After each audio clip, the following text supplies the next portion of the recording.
we are taking a look at the brand new Weebill 3 from Zhiyun.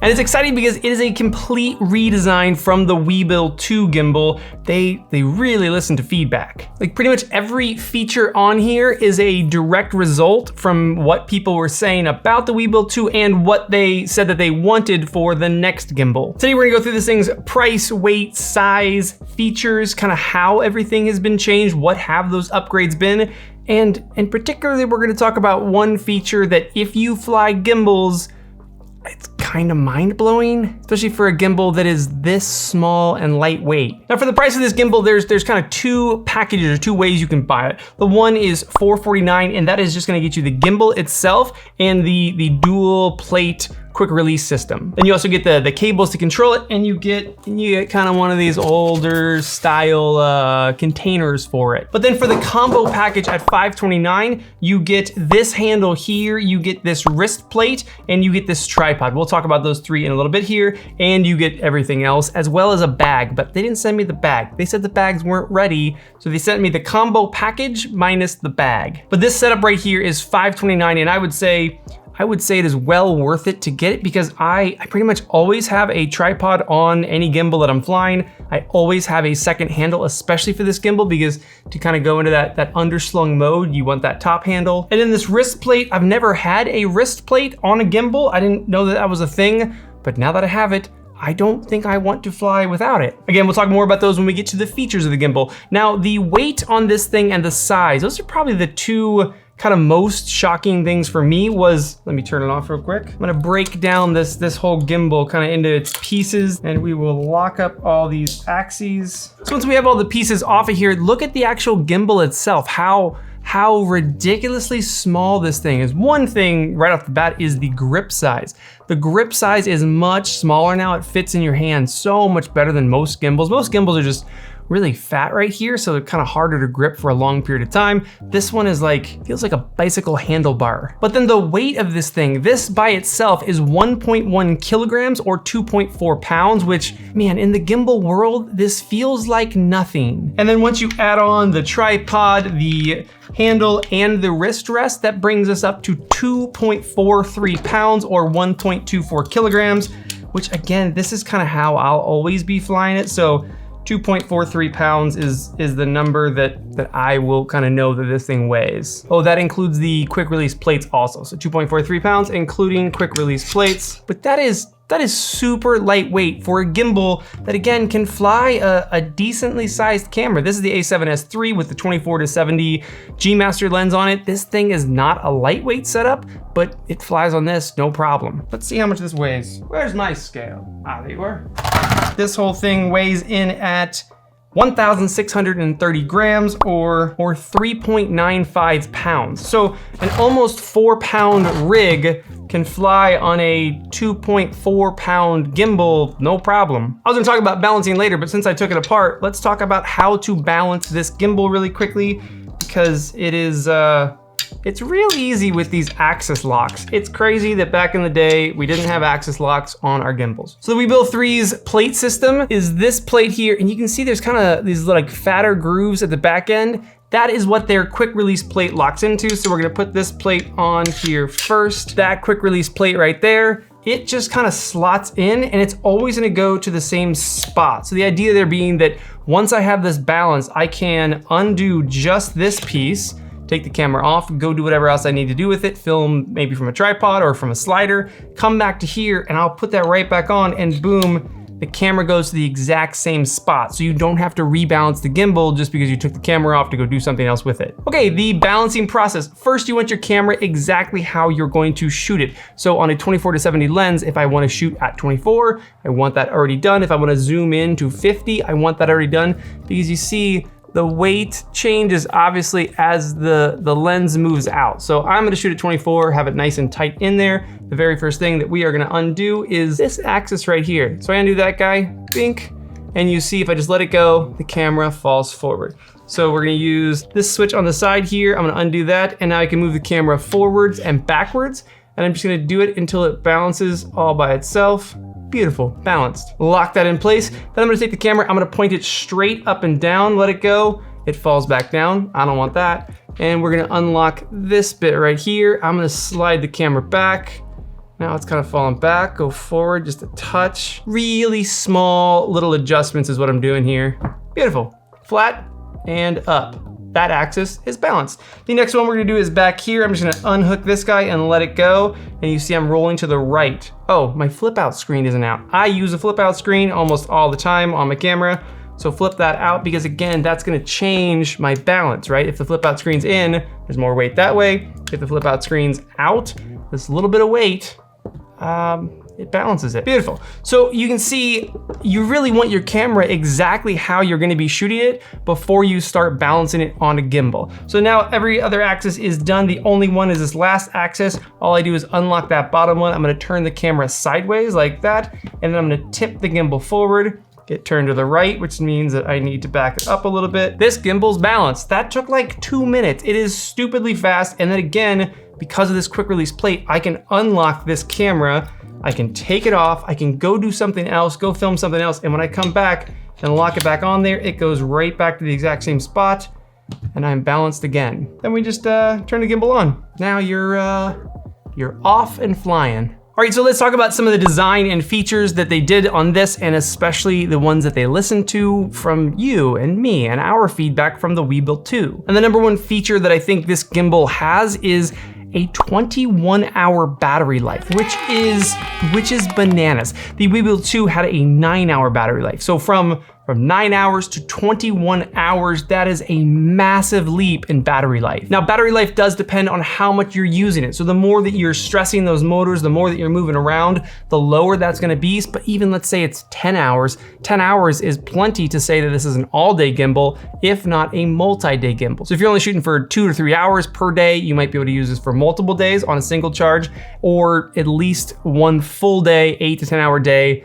You're gonna have no problems using this gimbal. Other design changes, they got rid of that flip screen. They kind of got rid of this whole back part and went to kind of more of a single handle design. But getting rid of that back part, they got rid of the flip out screen and they replaced it with just a nice little screen. It's what I would prefer. I guess some people really liked the flip out screen, but I think most people looked at it and said, I feel like I'm gonna break that, or I just don't need it. So I'd rather it not be there at all. And then up front here, they put the wheel on the front now, which is a great spot for it. The Weebill 2 kind of had it back here. You either had to like pull your hand off it altogether or use your other hand, which meant that you weren't able to continue to hold this other handle. So with this guy with the wheel up front, my right hand can grab that wheel. I've got trigger right above it, and I never have to take my left hand off this top support handle. So that is a very welcomed redesign. I kind of wish that the trigger was down below and the wheel was up top, but it's only because I use the trigger a lot. Not that big of a deal. The other thing that they switched on this is they brought the controls, the main controls, the mode button, the record button, and the joystick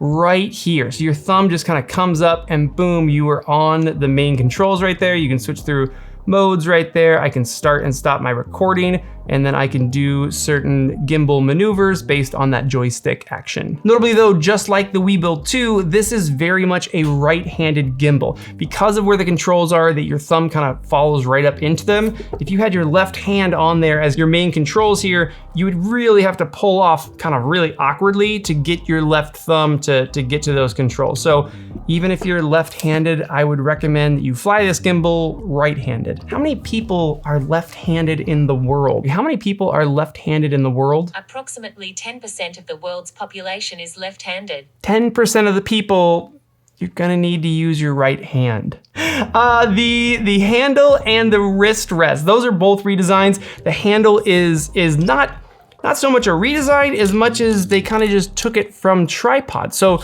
most video tripods have handles that are exactly like this, so videographers are gonna recognize this handle, but it is extendable. So that's really nice. If you wanna throw this in your bag, you can put it in there nice and small, and then it kind of cranks out to full length. So that's super nice. But the other nice thing is, just like a video tripod head handle, it can pivot. So I can have it here in the middle, how I normally run it, or you can loosen this guy up all the way, and you can really crank it to kind of any position that you want. You could also use that extendability while using it. So you could be down here together, you could go up here, you could really, you can kind of put it anywhere. And then that wrist rest that I have not seen before, this wrist rest, You can kind of put it into any position, but I like to have it up kind of high, like kind of right where the power button is. And when you do that, you grab this here, and as soon as, wait, this side, as soon as I lean forward, the wrist rest is now pushing into my wrist, which means that there's a lot less weight on my hands.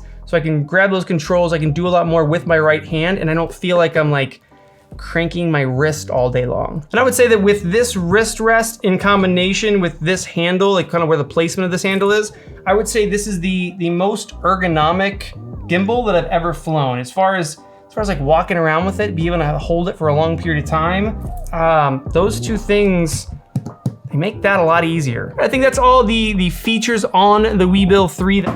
That is not all the features at all. There's two big ones that I totally didn't mention yesterday, even though they were in my notes. The first one that I missed is this bit right here. That is a built-in fill light. Little wheel on the side of the gimbal right here. You tap that wheel and hold, the light comes on. I can control the brightness of that light, and then I can tap that wheel again, and then I control the warmth. So I can go all the way down to 2600 Kelvin, and I can go all the way up to 5400 Kelvin, depending on the lighting situation you're in. Is it something I'm gonna use often? Probably not. It's a very small light source, so kind of a harsher light than something like a big light source that's nice and soft. But if you are at a pinch, it is pretty sweet to know that you have that. It also comes with these little gels, 4 magnetic gels. So if you were to really wanna make that light even warmer, throw an orange gel on there. You could throw a red gel on there if you were trying to get artsy. And then right below that light is a built-in microphone. So you run it from the back here, a little mic to your mic port, and then there's a built-in mic right on the gimbal. Same thing, I probably wouldn't be picking up audio from my gimbal, but these are kind of like almost like backups. Like I would use this for scratch audio, and then this is like in a pinch, I would use that light. Okay, back to the video. Let's go get some test footage, and to do so, I'm gonna shoot down to the beach, and I'm gonna use the greatest filmmaking tool of all, rollerblades. All right, so this is the Weebill 3 out in the wild. I don't really have like a plan as far as what I'm filming today.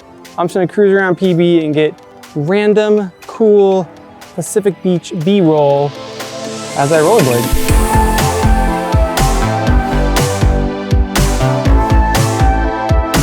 I just ran into Slow-Mo down here in PB. He is famous in Pacific Beach for rollerblading. Go watch the documentary on Slow-Mo. There's a whole documentary you can see on this guy. He rollerblades slowly.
Okay, I'm exhausted. Let's shoot back to the office. We'll talk final thoughts on the Weebill 3.